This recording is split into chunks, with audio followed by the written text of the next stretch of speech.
महीनों से, जैसे 23-13 एक केस नंबर थी जो खानसा मंडी में एक्सटॉर्शन का केस रजिस्टर्ड हुआ था,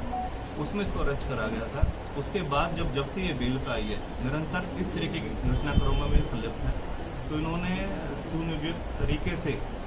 इस पूरे घटनाक्रम को, जैसे नीमराना में पहले फायरिंग कराई गई, उससे पहले भी एक केस रजिस्टर्ड हुआ था जिसके अंदर हमने 4 व्यक्ति विशेषों को पकड़ा था, जो कि नीमराना में फायरिंग हुई उससे पहले उस घटनाक्रम को अंजाम देना था। तो उसमें भारी मात्रा में उनके पास वेपन्स, इलीगल वेपन्स पकड़े गए थे, क्योंकि वो इनकी जो प्रयास था वो गुड़गांव पुलिस द्वारा पहले प्रोएक्टिव अप्रोच दिखाते हुए पहले पकड़े गए, तो वो विफल हो गया। उसके बाद उन्होंने फिर पंजाब की जो गैंगस्टर्स हैं उनके साथ, जो उनके सहयोगी हैं, उनको इन्वॉल्व करके जो नीमराना में घटनाक्रम है उसको अंजाम दिलवाया। सर, अभी मनीषा को कहाँ से गिरफ्तार किया गया और क्या क्या उससे बरामद किया गया? 11 नवंबर को ही देवीलाल कॉलोनी, जो सेक्टर 9 हमारा पुलिस स्टेशन है, उसके क्षेत्र से इसको अरेस्ट करा गया है और एसटीएफ द्वारा जिसको पकड़ा गया था, और जो इसकी अरेस्टिंग है फिर हमारी crime branch Manesar incharge Lalit की टीम द्वारा करा गया है। और उसमें मुख्य भूमिका, जैसे मैंने आपको बताया कि स्पेशल टास्क फोर्स ने मुख्य भूमिका निभाई है।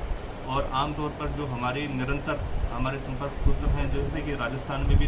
इस तरह की घटनाक्रम बढ़ रही हैं, तो राजस्थान पुलिस जो जयपुर रेंज की आईजी साहब की टीम है, उसमें सचिन शर्मा की मुख्य भूमिका, हमारे साथ निरंतर जो डिटेल्स शेयर करते रहे हैं। हमारे जो ललित इंचार्ज हैं वो निरंतर इस गैंग के ऊपर काम कर रहे हैं।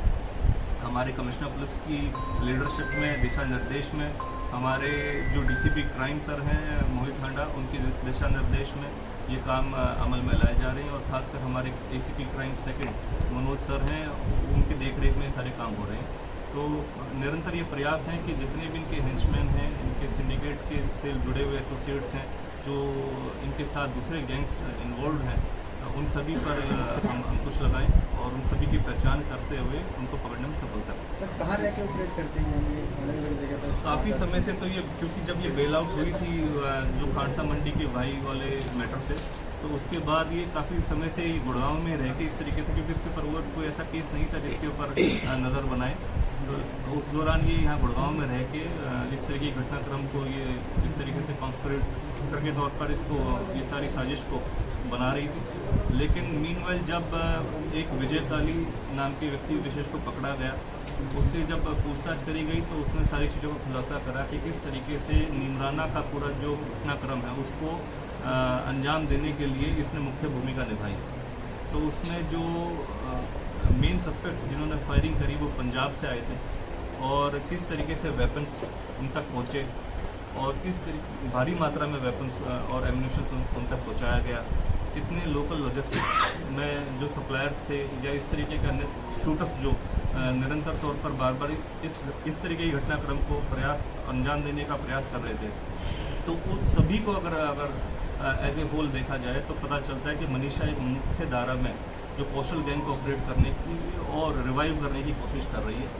और जिस संबंध में जो अभी इसको अरेस्ट करा गया है और आगामी कार्रवाई अमल में लाई जाएगी। तो सर, कौशल से ही मतलब जब ये जेल में मिलने जाती थी तो कौशल से ही इसको डायरेक्शन मिलती थी? देखिए, क्योंकि अभी प्राथमिक तौर पर जल्दबाजी होगी सारी बातें कहना। अभी हमने इसको 1 हफ्ते के पुलिस रिमांड पे लिया है, 6 दिन के पुलिस रिमांड पे लिया है, और उस दौरान हम गहनता से इस बारे में पूछताछ करेंगे कि किस प्रकार से कौशल ये अन्य व्यक्ति विशेष इस घटनाक्रम के बारे में इसको जानकारी देते थे और किसकी मदद से ये सारी सिंडिकेट को रन कर रही थी, इस नेक्सस को रन कर रही थी। और जिस तरीके से मैंने आपको बताया, ये जो इंटरनेशनल गैंग एक डेवलप होता चला गया है इनका, उसको हम बस्ट करने पे जो हमारी एसटीएफ है अहम भूमिका निभा रही है। और जल्द से जल्द जितने भी हेंचमैन हैं इनके, जितने भी एसोसिएट्स हैं, उनको पकड़ने में हम निरंतर अपना प्रयास कर रहे हैं। जो व्यक्ति विशेष किसी भी माध्यम से इनको किसी भी प्रकार से अगर सपोर्ट कर रहा है तो उसको ज़रूर हम पकड़ने की कोशिश करेंगे और जल्द से जल्द नियमानुसार कार्रवाई में लाएंगे।